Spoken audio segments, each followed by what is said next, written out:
노아의 홍수에 대해서 잘 아시죠? 노아의 홍수, 우리 어렸을 때 많이 들었던 말씀인데요. 얼마 전에 새가족 신방을 갔는데 그 집 아이의 초등학교 5학년, 제가 지난번에도 말씀을 드렸죠. 이 친구가 노아의 홍수에 대해서 묻는 겁니다. 정말 노아의 홍수가 역사적인 사실인지, 그렇다면은 다른 기록에서 그와 같은 역사적 사실이 있다고 하는 근거가 있는지를 묻는 거예요. 참, 요즘 애들 다루기가 쉽지가 않아요. 네. 그래서 제가 순간 멍했어요. 어떻게 해야 되지? 그랬더니 옆에 같이 간 우리 김도영 목사님이 아마 신학교 때 공부를 잘했나 봐요. 그래서 바로 답변이 나오더라고요. 길가메시라고 하는 서사시가 있는데 그 서사시에는 홍수 같은 그런 신화가 적혀 있어. 실제적으로 저희 신학교 1학년 때 올라가면은 구약 개론을 배우는데 거기에 길가메시 서사시에 대한 내용이 나와요. 주전 한 29세기경에 수메르 지역에 있었던 그런 신화인데 이게 점토판에서 발굴돼 가지고 나와 있는 기록이에요. 당시에도 신이 심판을 내린 겁니다. 지구에, 인류에게 너무 타락했기 때문에, 그래서 물로 다 심판하고 새로운 세상을 만들겠다라고 하시면서 한 정직한 사람을 세워요. 그를 통해서 방주를 짓게 하고 물로 세상을 심판하고, 그로 인해서 새로운 인류가 시작되어지도록 하는 그런 내용이 나옵니다. 그 얘기를 하시면서 이렇게 설명을 했는데요, 매우 비슷해요. 그걸 통해서 볼 때 실제로 노아의 홍수가 아마 실제였기 때문에 그걸 전설로, 신화로 기억하고 이렇게 기록한 내용들이 있지 않겠느냐라고 하는 거죠. 우리가 아이들 참 기르고 또 말씀으로 양육한다는 게 쉬운 문제가 아닙니다. 물론 일반 성도님들이 뭐 그런 내용까지 아시겠습니까? 많은 그래도 말을 할 수 있고 또 설명할 수 있을 때까지는 우리가 최대한 노력해야 되겠죠. 그런 차원에서 저희 교회에서 실시하는 훈련, 양육들을 잘 받으시면 그나마 믿음의 부모로서 역할들을 잘 감당할 수 있게 될 줄로 믿습니다. 그냥 다니지만 마시고 당진 제일 아카데미 많이 함께 해주시기를 바라겠습니다. 여튼 그 노아의 홍수가 실제로 존재했단 말입니다. 그게 창세기 7장에서 8장까지 나와요. 하나님께서 이 세상이 너무 타락해가지고 물로 심판하시죠. 그리고 이 계획을 누구한테 알리죠? 노아한테 알립니다. 그리고 노아로 하여금 방주를 짓도록 하십니다. 노아는 방주를 열심히 짓고 마침내 때가 되었을 때 자기 가족과 또 정한 동물들을 태우고 마침내 홍수를 피하게 되어집니다. 홍수로 온 세상을 다 쓸어낸 다음에 마침내 홍수가 끝나고 땅에 내려앉았을 때 새로운 땅을 만난 노아가 하나님께 번제를 드립니다. 예배를 드려요. 제사를 드려요. 그러자 하나님이 무지개를 통해서 노아와 언약을 맺으십니다. 그게 무지개 언약인데요, 내가 다시는 이 땅을 물로 심판하지 않겠다 라고 하면서 무지개를 앞에 두고 언약하시죠. 그렇게 해서 이제 이야기가 일단락 되어집니다. 여러분, 그렇게 딱 성경이 끝나면 좋지 않습니까? 그렇게 한 다음에 새로운 인류가 시작되었다 하면 아무런 문제가 없어요. 아무런 문제가. 근데 이 노아의 홍수 이후에 이야기가 계속 이어지고 있다는 사실이에요. 그게 오늘 본문의 내용이에요. 오늘 이 본문의 내용이 어떻습니까? 간단하게 보면 이렇습니다. 홍수 이후에 새로운 인류의 조상이 되었던 노아의 모습이 딱 기록되어지는데, 노아가 포도 농사를 짓고 포도 열매로 포도주를 만들어서 그걸 잔뜩 먹고 취한 다음에 잠이 들었는데 그만 벌거벗고 잠이 들었더라 하는 내용이에요. 뭐 이런 내용이 쓰여질까?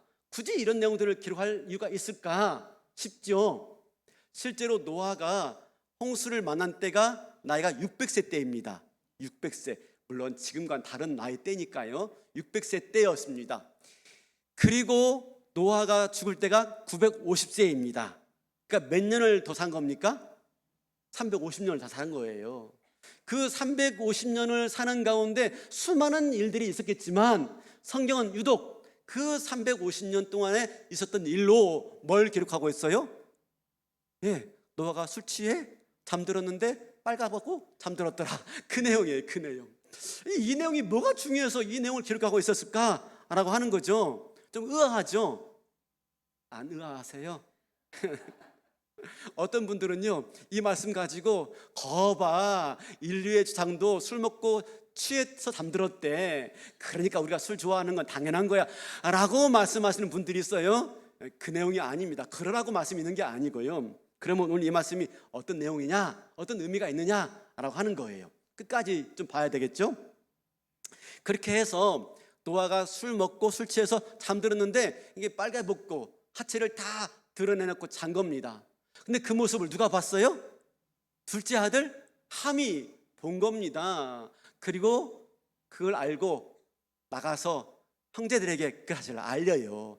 우리 아버지가 글쎄 술 취해 잠들었는데 빨가벗고 하체를 드러내놓고 자고 있어 라고 말을 하자 그 형 샘과 동생 야벳이 어떡하죠?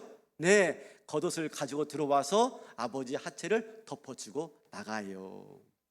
그 일들을 나중에 잠에서 깨어난 노아가 알게 되어집니다. 그리고 노아가 매우 화를 내면서 함에게, 그 둘째 아들 함에게 저주를 내립니다. 너는 이제 다른 형제들의 종이 될 것이며 너의 후손들은 영원히 그들의 종이 되어서 그들을 섬기게 될 것이다 라고 말하고요, 셈과 야벳은 영원히 그 함의 자손들을 종으로 부릴 것이며 그들의 주인이 될 것이다 라고 축복을 해줍니다. 여러분 가만히 보세요. 뭐 이게 얼마나 큰 일이라고 노아가 그렇게 분을 내고요, 이게 대체 무슨 일이라고 그 함에게 그런 저주를 쏟아낼 수 있단 말입니까? 도대체 함이 잘못한 것은 무슨 일이기에 그렇게 함에게 저주를 내릴 수 있을까 하는 거예요. 여러분 좀 이상하지 않습니까? 함이 무슨 잘못을 그렇게 크게 저지른 거예요? 그죠? 이해가 되지 않아요. 그죠? 근데 우리가 이 이야기만 싹 빼놓고 노아가 홍수가 끝났더라, 하나님께 예배드렸고 무지개 언약을 받았더라 하면 그냥 딱 끝나는데 굳이 이런 나쁘그런 이야기들을 적어놓고 있고 이해할 수 없는 노아의 분노와 그리고 저주 이야기가 나오고 있다는 거예요. 도대체 왜 이야기가 왜 있을까 하는 거예요. 근데 많은 사람들은 서구인들의 해석이에요. 서구인들은 이 말씀을 가지고 거봐, 인류는 그래서 백인종이 있고 황인종이 있고 흑인종이 있는 거야 라고 말을 하는 겁니다. 그래서 이 함은 종이 되지 않았느냐 라고 말하면서 함이 바로 아프리카 흑인들이며 함의 후손들이 아프리카 흑인들이며 흑인들은 영원히 백인들을 섬기는 노예가 되었다라고 하면서 서구인들의 흑인 노예제를 근거하는 말씀으로 사용했어요. 여러분 이런 얘기 들어봤어요? 안 들어봤어요? 안 들어보신 분들은요, 주일학교 때 공부를 안 하신 분들이에요. 주일학교 안 다니신 분들이에요. 저희 주일학교 때 그렇게 배웠어요. 함은 흑인의, 그죠? 니그로의 조상이고 함의 후손들이 흑인이며 그래서 이 흑인들이 노예가 되어가지고 백인들을 섬기게 되었다 하는 걸로 배웠어요. 선생님들한테 저도 그렇게 배웠어요. 잘 배워야 돼요. 근데 이 본문이 전혀 그런 본문 아닙니다. 혹시라도 우리 아이들한테 그렇게 설명하면 안 돼요. 그죠? 오늘 본문은 그걸 말씀하고 있는 게 아닙니다. 실제로 여기 등장한 함의 자손은 흑인들이 아니에요. 출애굽 때 가나안에 살았던 여부수 족속, 아모리 족속, 그리고 휘 족속, 그들이 바로 함의 자손입니다. 아프리카 흑인들 아니에요. 아시겠죠? 네. 뭐 모르니까 할 얘기도 없네요. 네, 뭐 다행입니다. 네. 그러면 이 말씀이 우리에게 주는 의미가 뭘까 하는 거예요. 이 말씀이 우리에게 주는 의미가 뭘까? 자, 첫 번째, 노아는요 하나님 보시기에 의인이었어요. 우리 어디 보냐면 6장 9절이에요. 6장 9절. 이것이 노아의 족본이라. 노아는 의인이요 당대의 완전한 자라. 그는 하나님과 동행하였으며. 노아는 의인이었고요, 당대의 완전한 자였고요, 늘 하나님과 동행했던 사람이래요. 대단하죠. 이런 평가를 들을 만한 사람이 과연 몇이나 될까? 그죠? 이제 모든 인류가 멸망될 시점입니다. 한 사람을 통해서 새로운 공동체, 새로운 민족을 만들어 가야 되는데 그 유일한 한 사람이 누구일까? 하는 차원에서 하나님이 누굴 택하신 거예요? 노아를 택한 거예요. 노아를. 그러니까 노아가 인류의 유일한 희망이고 대안이고 미래예요. 여러분 한번 생각해 봅시다. 지금 만약에 이 지구가 멸망한다 라고 하는 겁니다. 그래서 딱 몇 사람만 뽑아가지고 저 우주로 가가지고 새로운 인류를 새롭게 시작해야 된다 라고 한다면 누굴 뽑아갈까요? 누가 새로운 인류의 씨앗이 될까요? 얼마 전에 한국에도 최초의 우주인 선발하는 시간이 있었어요. 신문 좀 보세요. 최초의 한국 우주인 선발 대회가 있었는데요. 18,000대 1로 2명, 최종 후보가 2명인데요. 뽑힌 사람이 있어요. 첫 번째가 고산 씨야. 고산 씨. 남자는 고산, 여자는 이소연이죠. 고산은 누구냐면 삼성 종합기술원의 컴퓨터 및 인공지능 연구원이에요. 아주 명석한 그런 재원이죠. 근데 이 고산 씨는요, 대학 시절부터 산악부, 축구부, 복싱부에서 활동했던 만능 스포츠맨이에요.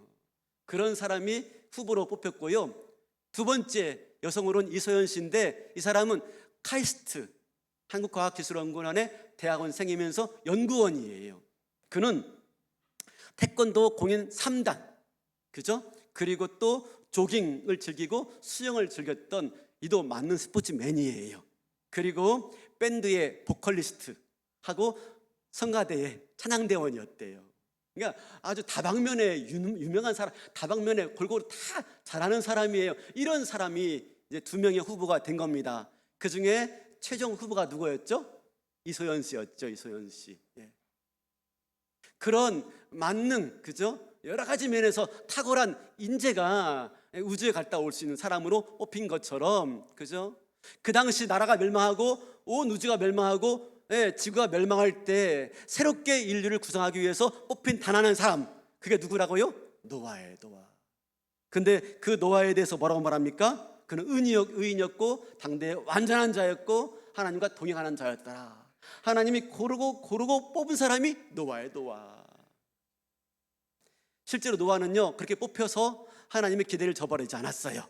하나님이 홍수를 말씀하시고 그걸 위해서 방주를 만들어라 라고 했을 때 그가 방주를 모두가 믿지 않고 미쳤다고 말했습니다. 또 홀로 그 방주를 묵묵히 지어갔어요. 어떤 기록에 의하니까 120년 동안 방주를 지었대요. 정말로 노아는 믿을 수 없는 가운데서도, 마른 하늘에게 무슨 날벼락이나 싶을 정도로 믿을 수 없는 가운데서도 홀로 묵묵히 120년 동안 방주를 지었던 신실한 사람이에요. 마침내 홍수가 일어났고 노아 때문에 가족들이 구원받게 되어지고, 그리고 하나님이 계획하신 그 동물들을 다 구원받게 되어지고 새로운 인류를 출발하게 된 겁니다. 여러분, 노아가 어떤 사람입니까? 훌륭한 사람이에요. 신실한 사람이에요. 위대한 사람이죠. 그리고 홍수가 끝났을 때 그는 정말 훌륭한 사람답게, 신실한 사람답게 제일 먼저 새로운 땅에서 하나님께 예배드렸어요. 번제 올렸어요. 그리고 무지개를 사이에 두고 하나님과 언약을 맺게 되었어요. 여러분, 그 모습을 가족들이, 자손들이 보았다면 그 노아에 대해서 어떤 마음을 품었겠습니까? 훌륭한 아버지, 멋있는 아버지, 존경스러운 아버지, 무지개를 두고 하나님과 언약을 맺는 너무 멋진 아버지라고 말하지 않겠습니까? 그렇죠. 그런데 그 후에 어떤 일이 발생했다고요? 포도주를 먹고 잔뜩 취해가지고, 그죠? 아랫도리를 드러내놓는 그런 어처구니 없는 일을 겪게 된 겁니다. 그죠? 어떻게 보면은 술에 쩔어가지고 술 취한 줄도 모르고 그런 아주 민망스러운 모습을 보이는 모습으로 전락하고 만 거예요. 우리는 노아가 왜 이렇게 됐는지 알지 못해요. 그죠? 뭐 때문에 이렇게 됐는지 알지 못해요. 그러나 한 가지 아는 사실이 있어요. 노아처럼 이렇게 완벽한 사람도, 노아처럼 이렇게 의인도 넘어질 때가 있더라 하는 거죠. 그도 여전히 넘어지고 불완전하고, 그죠? 네, 실수가 많은 사람이더라. 고로 우리는 누구도 완벽하지가 않아요. 이 세상에 완벽한 사람은 아무도 없어요. 하나님이 노아를 통해서 새로운 인류를 출발시키고 했지만 그도 여전히 불완전한 존재였어요. 여러분, 그러므로 우리는 이 사실을 인정해야 돼요. 하나님 앞에서 온전한 의인이지만 그도 어느 순간인가 어느 때인가 넘어질 수밖에 없는 불완전한 인간이더라 하는 거예요. 마찬가지입니다. 노아뿐만 아니라 우리도 마찬가지. 우리도 언젠가 넘어질 때가 있고 실수할 때가 있고, 그죠? 불완전해서 남에게 상처를 줄 때가 있는 겁니다. 우리는요, 허물 많은 인간입니다. 그죠? 우리는 실수하는 인간이고요, 죄악에 빠진 인간입니다. 이게 우리의 본 모습이에요. 숨길 수 없는 우리의 정체성이에요. 그러면 중요한 것은요, 그 다음이에요. 이렇게 실수가 있고 연약하고 부족한 모습이 보였을 때 우리는 어떻게 해야 되는가 하는 겁니다.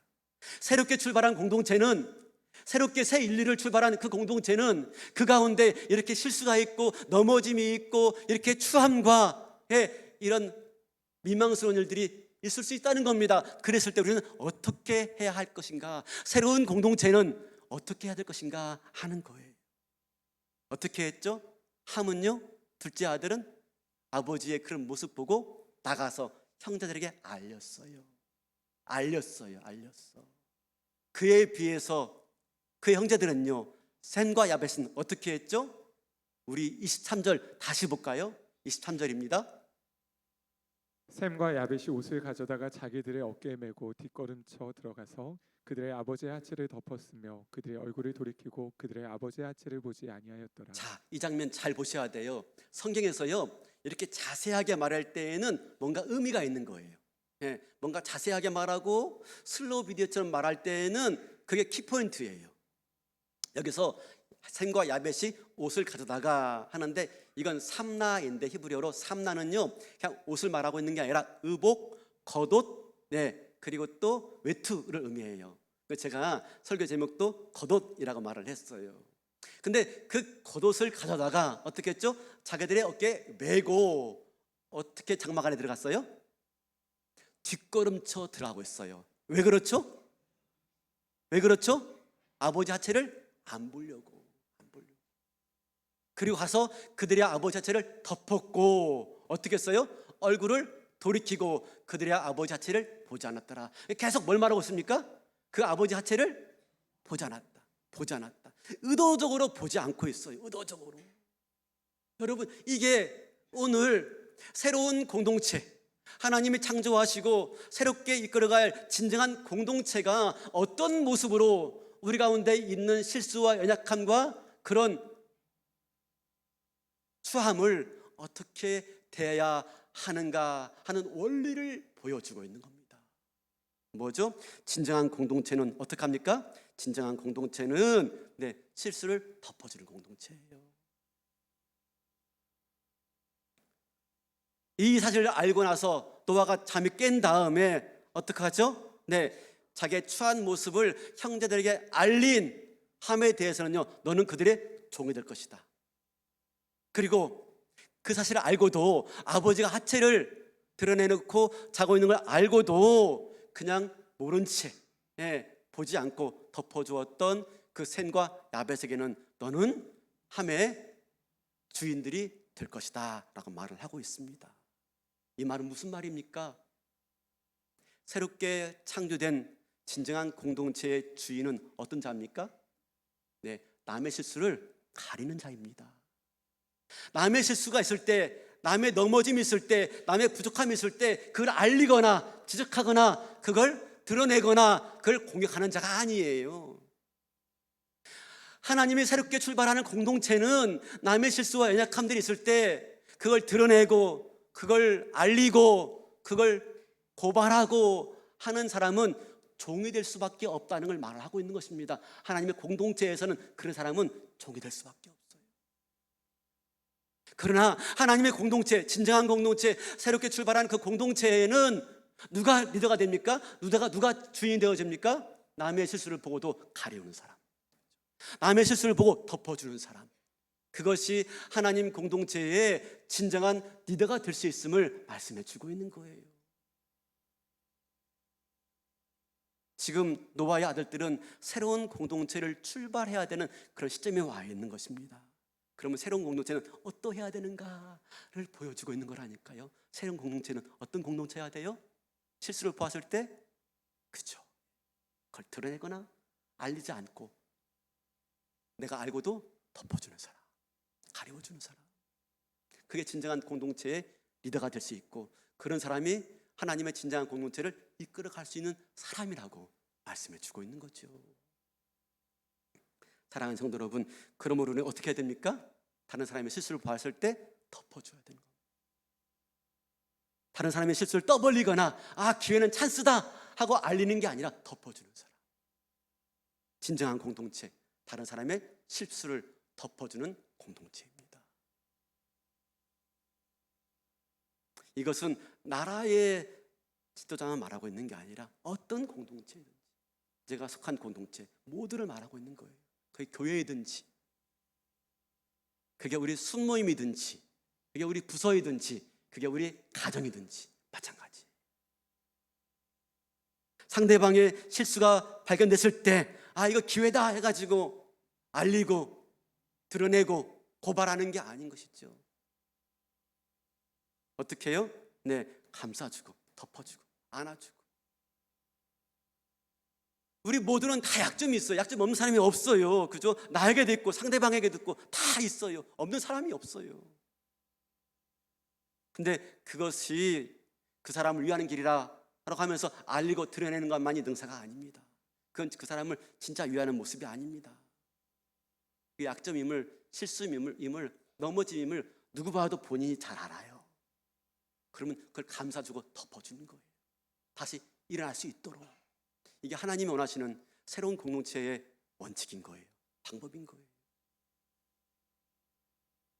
제가 이번 주에 국제제자훈련원에서 원고 청탁을 받았어요. 국제제자훈련원에서 운영하는 월간지가 디사이플치인데, 제가 이 가정예배를 시작하면서 도전받았던 내용이라고 얼마 전에 소개해 드렸죠. 디사이플지인데 제자라고 하는 이 원고 책인데요. 그동안 때만 되면 저한테 원고 좀 써달라, 뭐 좀 써달라라고 하는데 제가 길재주가 없어가지고 늘 거부했어요. 몇 번 거부했는데 이번에 또 부탁하는데 도저히 이번에는 제가 거부를 못하는 게, 다음 주면 제가 칼레 포럼에 가잖아요. 기자를 볼 거잖아요. 그래가지고 하겠다고 쓰겠다고 쓴 거예요. 봐야 되니까 민망해가지고 더 이상 거부할 수가 없어가지고 쓰겠다 한 겁니다. 근데 제목이 뭐냐면 이겁니다. 순모임에서 순장과 순원과의 갈등이 있을 때 순장이 어떻게 그 갈등을 해결할 것인가 하는 문제였어요. 이거에 대한 글을 좀 써주세요 라고 하길래, 제가 순장이 아니니까 잘 몰라서 우리 순장들에게 이렇게 올렸어요. 이런 일들이 있을 때 어떤 갈등과 어떤 원인이 있는지, 그리고 그 문제를 어떻게 다뤄야 될지 좀 잘 써주세요 했더니 몇 분이 저한테 이렇게 보내온 겁니다. 제가 쭉 읽어보고 종합해가지고 원고를 작성했고요. 이제 보내드리려고 합니다. 갈등의 원인과 양상은 여러 가지예요. 그죠? 우리 공동체 내에 갈등이 없을 수가 없죠. 문제가 없을 수가 없죠. 여러 가지예요. 영성의 차이가 있을 수가 있고요. 왜냐하면 각 다른 곳에서 신앙생활을 했기 때문에, 그죠? 영성의 컬러가 다 다양할 거예요. 그리고 또 리더십에 대해서 불만도 있을 겁니다. 우리 옛날 교회에서는 이렇게 했는데 왜 이 교회에서는 이렇게 할까? 리더십에 대한 불만도 있을 거예요. 또 실제적으로 신앙적인 수준의 차이도 있을 수 있어요. 왜냐하면 순장이 항상 잘하나요? 그죠? 늦게 오신 수원이 훨씬 더 신앙적으로 깊을 수도 있지요. 역할을 맡았을 뿐인 것입니다.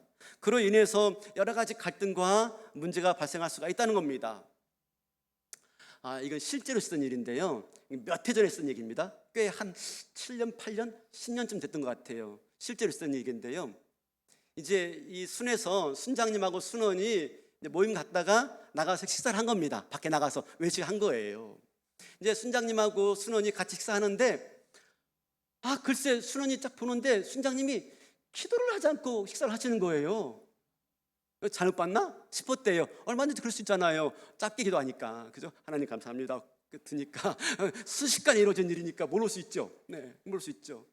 우리 다 그렇게 하잖아요, 그죠? 그래서 나 잘못 봤나 싶었대요.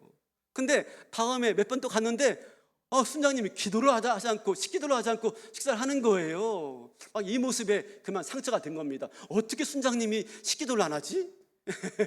해가지고 상처가 됐다고 하는 말을 제가 들었어요. 그것만 있는 게 아니에요. 여러 가지가 있어요. 제가 다 말하면 실망할 것 같아가지고 말을 못 하겠는데요. 네. 이런저런 문제로 많이 갈등할 수가 있다는 것입니다. 근데 우리가 생각할 것은 우리가 섬기는 공동체는 어떤 공동체이어야 하느냐 하는 겁니다. 그죠? 새롭게 출발하는 이 믿음의 아름다운 공동체의 가장 귀한 원리로, 첫 번째 원리로 지금 이 노아의 공동체에 하나님이 요구하신 게 무엇입니까? 얼마든지 실수가 있을 수 있고, 얼마든지 부끄러운 모습 볼 수가 있고, 얼마든지 우리의 아름답지 못한 모습들을 볼 수가 있다. 그러나 진정한 공동체는 서로의 추함을 덮어주는 것이다 라고 하는 거예요.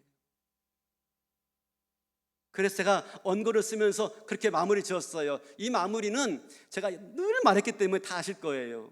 제가 하는 말이 뭐냐면, 원고의 결론이 뭐냐면, 어디든지 어느 순간이든지 한 사람이 세워지기까지는 여러 사람이 참고 견뎌주고 세워주는 그런 과정이 있다는 겁니다. 어느 공동체에든지 한 사람의 리더가 세워지기까지는 바로 세워지는 게 아닙니다. 그 사람을 세우기 위해서 여러 사람들이 참고 기다려주는 시간이 있어요. 그렇게 해서 세워진 리더는요, 반드시 공동체를 복되게 하더라 하는 거죠. 그때까지는 어떻게 해야 돼요? 참고 견디면서 리더를 세워가는 거예요. 그게 성숙한 공동체. 그 대표적인 산 증인이 여기 있습니다. 여기 저예요. 이건 제가 부끄러운 얘기인데요, 제가 이제까지 목회하면서 한 번도 입에 꺼내지 않은 얘기예요. 근데 지난번에 당회원 수련회 가가지고 제가 너무 흥분하는 바람에 이야기하고 말았는데요, 장로님들 아십니다. 여러분도 알 수 있어요. 제가 좀 각색해서 말하겠습니다. 제가 처음 당진제일교회 부임했는데 교역자님이 안 계셨어요. 파트 전사님 계시지만 부목사님 없어가지고 새벽기도 먹은 제가 다 했습니다. 하니까 너무 힘들더라고요. 도저히 못하겠어가지고 부목사님을 모시게 되었어요. 근데 아무나 모실 수 있나요? 처음인데 제가. 그래서 전에 같이 근무하던 그 강남교회에 전도사님이 있던 그 목사님을 모시게 되었어요. 그때 저는 부목사였고 그분은 전도사 강도사였고 호용호재하면서 하면서 지냈던 사이예요. 그래서 저희 교회 부목사님으로 모시게 된 겁니다. 그렇게 해서 이제 교회를 섬기는데 분위기가 바뀐 거죠. 거기서는 호용호재했는데 당진제일교회에서는요, 저는 담임 목사고 지는 부목사잖아요. 이거 하늘과 땅 차이잖아요, 그죠? 강남교회에서 교육부 목사님하고 전사님은 그냥 같이 뒹굴지만 담임 목사하고 부목사인데 그러니까 긴장하고 서로 대한 거죠. 근데 그것도 사람들 있을 때만, 없을 때는 똑같죠. 똑같이 너 하고 그렇게 말도 놓고 장난치고 농담하고, 또 제가 간혹 비속어를 섞어서 말을 했어요. 비속어가 뭔지는 제가 말을 하지 않겠습니다. 실적할 것 같아가지고 말을 한 거예요. 말하는데 하루는 제가 너무 심심해가지고 제 방에 혼자 있다 보니 심심해가지고 내려갔어요. 교육자실로. 그러니까 목사님 계시는 거예요. 그래서 만나가지고 이렇게 저렇게 대화하고 농담하다가 또 이 부목사님이 자꾸 제 신경을 건드려요. 부하를 또 건드려요. 그래서 또 장난기 발생해가지고 대화하다가 제가 비속어로 또 말을 한 겁니다. 비속어로. 그랬더니 그 말을 듣고 있던 이 부목사님이 갑자기 얼굴이 창백하게 굳어지는 겁니다. 말을 안 해요. 아무 말도 안 해요. 그래서 너 왜 그래? 왜 그래? 했더니 그 순간 옆에서 한 분이 딱 일어서는데 장로님이에요. 목사님 안녕하세요 라고 인사하는 겁니다. 이게 교육자실이 파티션이 높아가지고요, 옆에 앉아 계셨는데 제가 몰랐던 거예요. 안 보였던 거예요. 그래서 그냥 아무도 없고 우리 둘만 있는 줄 알고 그냥 했는데, 아이고 장로님이 그 얘기를 다 들은 거예요. 담임 목사가 어떻게 그런 말을 써요? 이거 말도 안 되는 것이죠. 그러니까 목사 장로님도 무안해가지고 인사하는데 저는 더 무안하죠. 그래가지고 장로님 계셨네 하고 불이 나게 올라갔습니다. 올라가서 목양실에서 막 얼굴 뜨거워지기 시작하는 거예요. 이제 끝났다 이제. 당뇨 젤기 이제 목회 끝났다 이제. 걱정하고 있었는데요. 참 감사한 건 뭐냐면 그 다음에 장로님을 봤는데 장로님이 전혀 변하지 않은 거예요.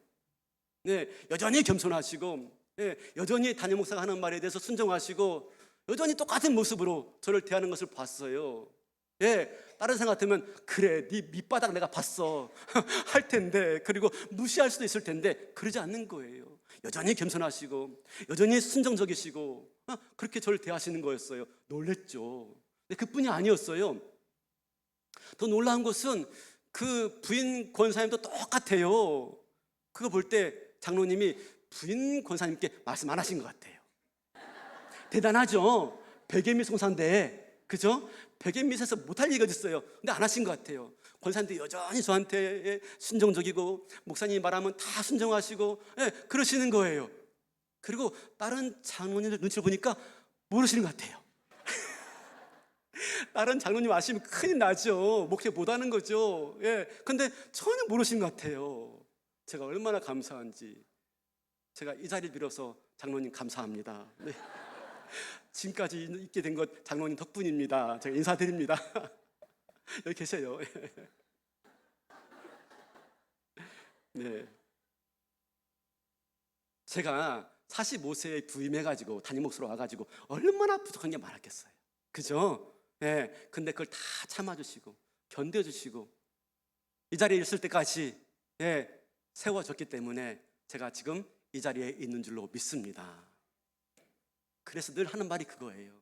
어떤 사람이 세워지기까지는 수많은 시간 가운데 수많은 사람들이 참고 견디고 세워주는 시간이 있었다는 거예요. 그랬을 때 마침내 그 사람이 세워져서 다시 공동체를 세워가더라. 아멘입니까? 우리 공동체가 내가 있는 곳이 그런 곳이 되어지기를 축복합니다. 제가 지금 이 자리에 있게 된 것이 다 여러분들이 그동안 참아주시고 기다려주시고 기도해주시고 견뎌주신 은혜인 줄로 믿습니다. 그처럼 내가 있는 곳에서 그렇게 다른 사람을 세워갈 수 있는 저와 여러분 될 수 있기를 바라겠습니다. 여러분, 우리가 있는 공동체가 그래야 돼요. 내가 있는 공동체가 감싸주고, 그렇죠? 덮어주고. 우리 가정이 그래야 돼요. 우리 가정이. 아니, 남자가 결혼했다고 바로 가장 됩니까? 아니에요. 절대 그렇지 않습니다. 가장 될 때가 있어요. 그때까지는요, 아내가 기다려줘야 돼요. 남자가 가장 안 돼요. 철부지예요. 여러분, 결혼했다고 여자가 바로 아내 됩니까? 아니에요. 자녀 낳고 기르면서 눈물을 흘려볼 때 비로소 아내가 되어지고 여준이, 안주인이 되어집니다. 그때까지는요, 기다려주고 참아주는 게 있는 거죠. 있는 거. 그랬을 때 마침내 가장이 되어지고요, 남편이. 그죠? 아내가 안주인이 되어져서 그 가정을 아름답게 복되게 세워갈 줄로 믿습니다. 근데 여기서 우리가 한 가지 잊지 말할 게 뭐냐면 이것을 감당할 수 있도록 하나님이 우리에게 겉옷을 맡겨 주었다는 사실이에요. 그래서 설교 제목이 뭐죠? 덮어준 겉옷이에요. 덮어준 겉옷. 하나님께서 우리의 부족함과 연약함과 죄악과 실수를 덮어주시기 위해서 누굴 먼저 보내주었어요? 예수 그리스도 보내주시고 그 피로 말미암아 우리를 덮어주신 줄로 믿습니다. 그 피로 다 씻겨주신 거예요. 그래서 우리가 이렇게 하나님 앞에서 예배드리고 하나님의 아들과 딸들로 설 수 있게 된 거죠. 우리는 누굽니까? 그리스도로 옷 입은 자예요. 로마서 13장 14절 보십시오. 로마서 13장 14절. 오직 주 예수 그리스도로 옷 입고 정욕을 위하여 육신의 일을 도모하지 말라. 우리는 그리스도로 옷 입은 자예요. 그래서 우리는 어떤 걸? 우리 공동체는요, 겉옷을 준비하는 공동체가 되어야 돼. 겉옷을. 여러분, 아담과 노아 보세요. 아담, 태초의 아담, 인류의 수상했던 선악과를 따먹고 벗은 줄 알고 부끄러워 숨었더라. 벗은 걸 알고 수치로 여겼어요. 그때 하나님이 그에게 가죽옷을 입혀 주었더라. 덮어주잖아요. 가려주잖아요. 그 수치를. 새로운 인류 공동체가 출발할 때 노아 똑같이 수치를 보여줬잖아요. 근데 겉옷으로 덮어주었더라. 덮어줘야 돼요. 우리는 어떻게 그런 옷을 항상 준비하고 있어야 됩니다. 그리스도가 우리에게 입혀준 겉옷, 그죠? 그 피로 말미암아 씻겨준 겉옷, 우리가 다 가지고 있어요. 그 겉옷은요, 나를 위해서만 있는 게 아니에요. 누군가 그런 연약함과 실수와 부족함이 보였을 때 그걸 벗어서 덮어주라고. 그 겉옷을 저와 여러분들에게 먼저 입혀주신 줄로 믿습니다. 상대방 실수가 보이면 벗어서 덮어주는 거예요. 감싸주는 거예요. 싸매어주는 거예요. 그래서 우리가 한 가지 꼭 기억할 것이 있는데, 그건 뭐냐면 제발요, 지적하지 말고요, 제발요, 간섭하지 마세요. 제가 어느 글에 보니까 지적하고 간섭하는 것은요, 그 사람을 통제하려고는 본능이 있어서 그렇대요. 그 사람을 통제해서 내가 원하는 게 사람으로 만들고 싶어서 간섭하고 지적한대요. 남편을 간섭하고 자녀를 지적하는 거죠. 근데 그것은요, 내가 신이 되겠다고 하는 모습이래요. 그게 맞아요? 아니, 나도 똑같이 불완전한 자인데, 나도 똑같이 겉옷이 필요한 자인데 내가 누굴 통제하고 내가 누굴 간섭할 수가 있어요? 그죠? 그건 가당치 않은 말인 것이죠. 이런 말이 있어요. 특히 남자들에게는, 여러분, 많은 사람들에게 마찬가지지만 남자들에게는요, 두 개의 존재가 있답니다. 이 안에 하나는 천사 같은 그런 속성과 하나는 악마 같은 속성이 있대요. 중요한 것은요, 이 남자의 가슴 속에 있는 잠든 악마를 깨우지 마라. 그렇죠? 언제 깨어납니까? 무시할 때, 지적할 때 잠든 악마가 깨어나는 거예요. 여러분, 이거 깨어나면요, 감당이 안 돼요. 막 지랄하고요, 난리가 아니에요. 그죠? 나 무시했다고 막 지랄합니다. 그죠? 그때는 날아가야지. 가정이 폭발되는 거예요. 그러니까 절대로 이 잠들어 있는 악마를 깨우지 말아요. 요즘에 저희 집에 좀 새로운 분위기가 형성됐어요. 사실 저희 와이프하고 저하고 좀 많이 좀 싸워요. 목회에 대해서 또 어떤 부분에 대화를 나누다 보면은 제가 궁금하니까 어떻게 생각해? 하고 말을 하다 보면은 꼭 마지막은 저를 지적해요. 당신 그러니까 이렇게 해야 되지. 그러면 저는 궁금해서 조언을 얻으려고 들었다가 잠든 악마가 깨어나가지고 막 지랄하는 거예요. 그러니까 이게 좋지 않아, 아름답게 끝나지 않아요.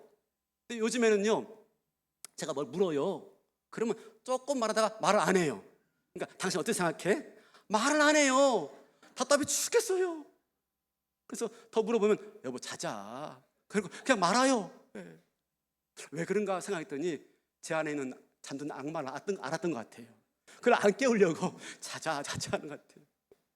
사랑하는 성도 여러분, 우리가 그렇게 참아주고 견뎌주고 내 삶의 주심을 통해서 우리가 비로소 가장 되어지고 아내 되어지고 목사 되어지고 순장 되어지고, 그만큼 쓸만한 사람이 되어가는 줄로 믿습니다.